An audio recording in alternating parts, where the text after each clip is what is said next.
Hey, everybody. Welcome back to the B Channel podcast, where my objective is to bless, edify, and encourage others to live their best lives. On today's show, I want to share with y'all my thoughts on the Bible recap. This is a chronological Bible reading plan that was created by Tara Lee Cobble, otherwise known as TLC. And you have two options, y'all. You can read it the 365 way, or you can read it in the 90-day format in the U Version Bible app.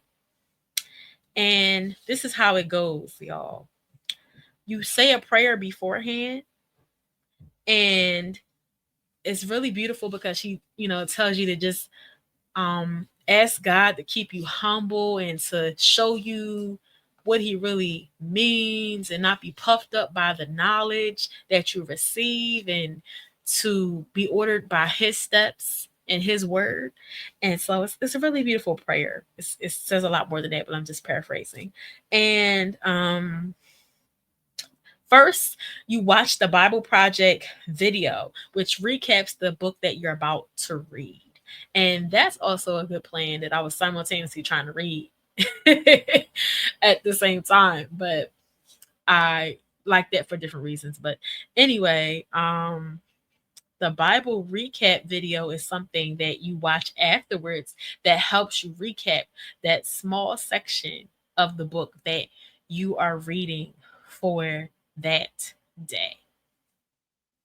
And your task is always to look for the God shot when you are reading. Where did you see God's character? What did you learn about God from that reading? For each day, that's what you're looking for. Instead of looking for, oh, how did I see myself, or is there something that I can get out of this, right? Because sometimes we do that. We're like, we forget to look for God in it when the book is all about God. That's what the Bible is about, y'all.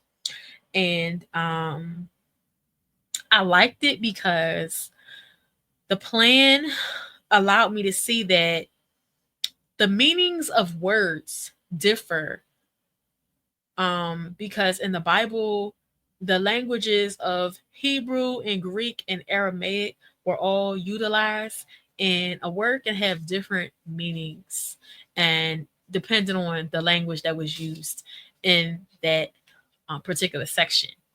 So it was very different. When you start to realize that, you're like, oh, so over here it can mean one thing, but it takes on a different meaning in this section. And I love the historical context that she always brought. She always brought a lot of humor to it, a lot of great metaphors. She was very encouraging and let you know, as far as what your progress was each day, how far you were getting, because it's really encouraging to know that after you've been reading, 50 chapters, and she's like, we just finished our first book, and you're like, yay. So that was encouraging. But I love the historical context that she offered in particular, y'all, because in like a place like John 4, where the woman at the well, she went to the well at the hottest time of the day. That's not something that people are typically going to do, because why? It's hot. So she went there because at that time, because she wanted to avoid, the stares and people's comments about how she was living, because she had so many husbands, and then the man that she was living with at the time wasn't her husband. Then what I really love about this book is that that chapter of John in particular is that Jesus did not have to go to Samaria, but he had to for this woman. That was his sole purpose. He was going there for her, and he allowed her to feel seen and known because he knew everything about her, and she was able to go testify and draw other people to him. And the other thing that was really interesting was because Jews and Samaritans did not mesh. They didn't even talk to each other, and let alone a man talking to a woman in public. You might be saying, what, a man can't talk to a woman in public? That's a thing?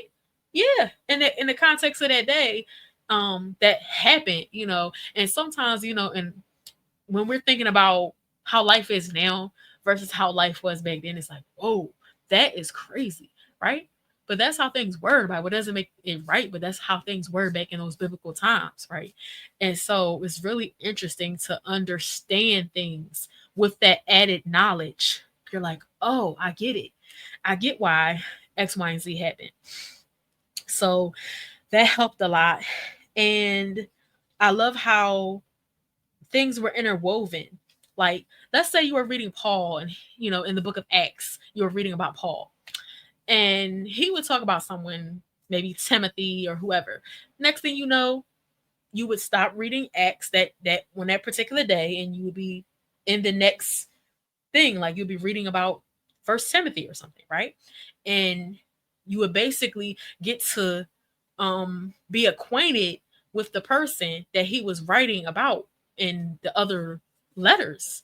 And so that was really interesting to have that, so you can see how everything fits together, as well as other notable sections for me was First Kings, First Chronicles, and First Samuel, as well as Second Kings, Second Chronicles, Second Samuel, because what happened was you have to read all of them. And I like how they did it, because it wasn't where you were just reading these entire books straight out.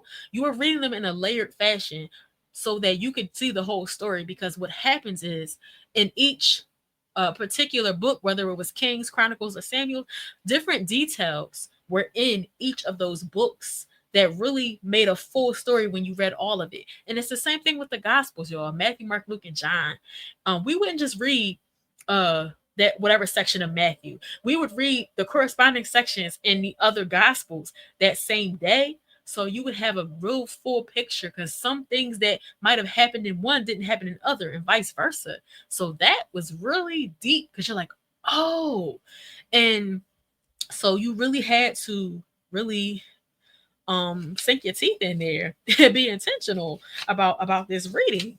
And it some people might have felt like it was difficult, because or it might be construed as seminary level reading, because you might have to read 5, 6, 7 chapters a day. And yeah, that can be a bit intense. I wouldn't say that this chronological plan took a year. I would say it was more like 14 months, because I read from November to November, and that was like about 300 days. And then, like, I stopped for a couple months because it was a lot, and I was simultaneously reading the Bible Project 365 plan, and it was a lot of redundancy. So I wanted to just focus, and I was like, "Ooh, I probably bit off more than I could chew trying to read two 365 plans at the same time, y'all." But um, one of the things I had to remember really be intentional about is to be observant about what was going on, to pace myself and not rush, and receive the daily bread that God wanted to give me, because it was so easy, y'all, to get to a point where I was like, "Ooh, I'm gonna read like 2 days or something, or 3 days." But the thing that stops you and makes you slow down is you realize that if you read all these days, right, you have to watch the corresponding videos that are each about 10 minutes, right? So you're like, okay, 1 day's reading and one video at a time. That's what we're doing, right? And it made you slow down, because you know that there was a system here.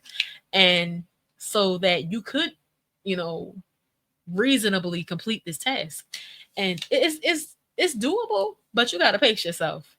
And you know, I'm recording this and for July. So that means that if this is midsummer, don't be afraid to start in the middle of summer, because a year is still a year. Even though you don't start in January, you could be finished maybe by I don't know, next fall, maybe. So I think that's pretty cool.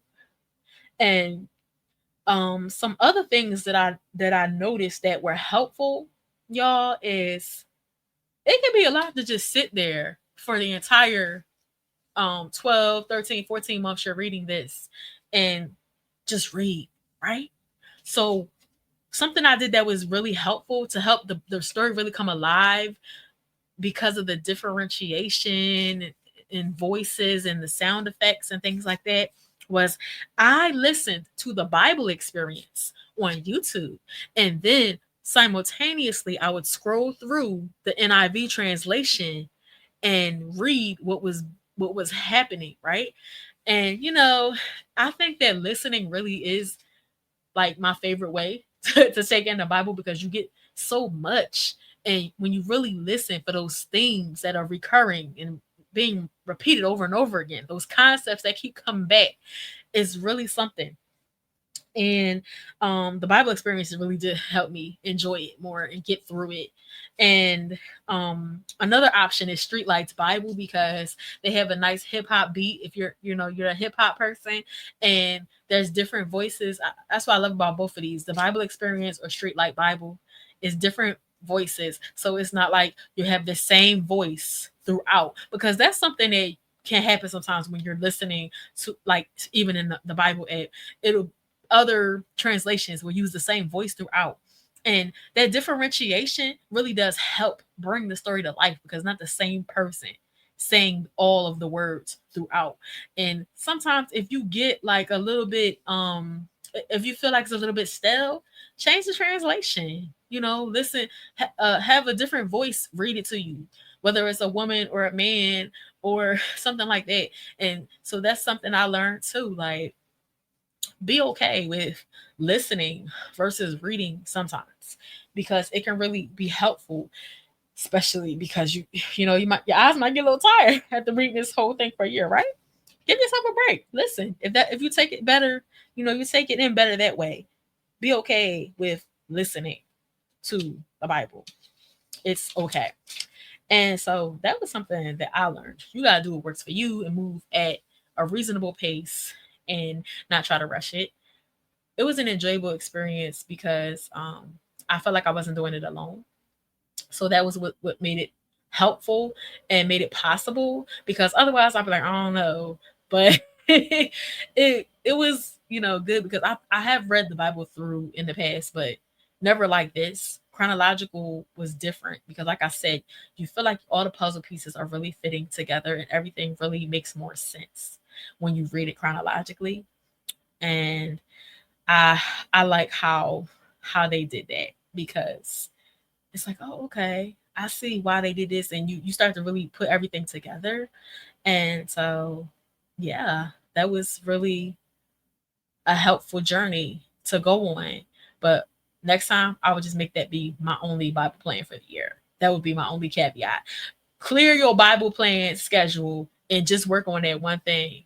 Okay, maybe you might be able to squeeze in that verse of the day and a guided prayer in the Bible app, but don't try to overwhelm yourself and do this. Make this your main plan, for the year.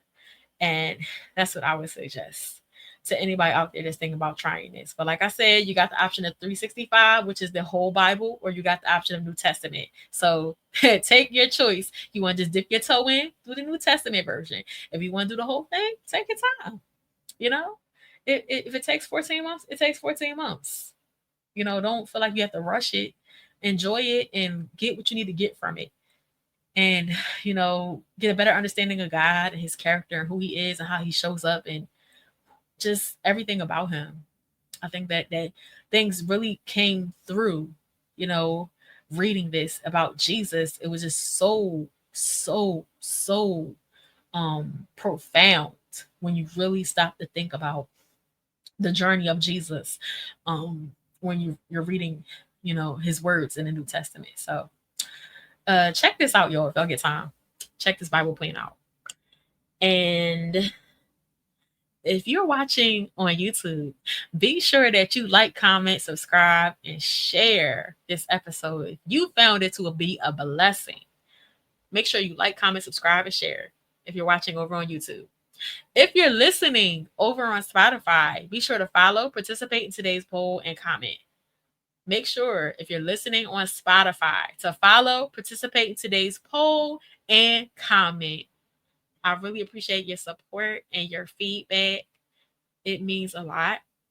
And make sure you follow me at BChannel27 on all social platforms. You can find me over on Instagram and the stories a lot.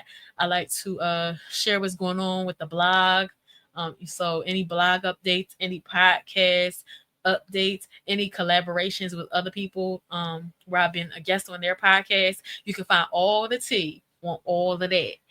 there at BChannel27 over on Instagram, y'all. And thank you so much for tuning into today's episode and watching or listening, whichever one. Thank you so much. And peace and blessings until next time.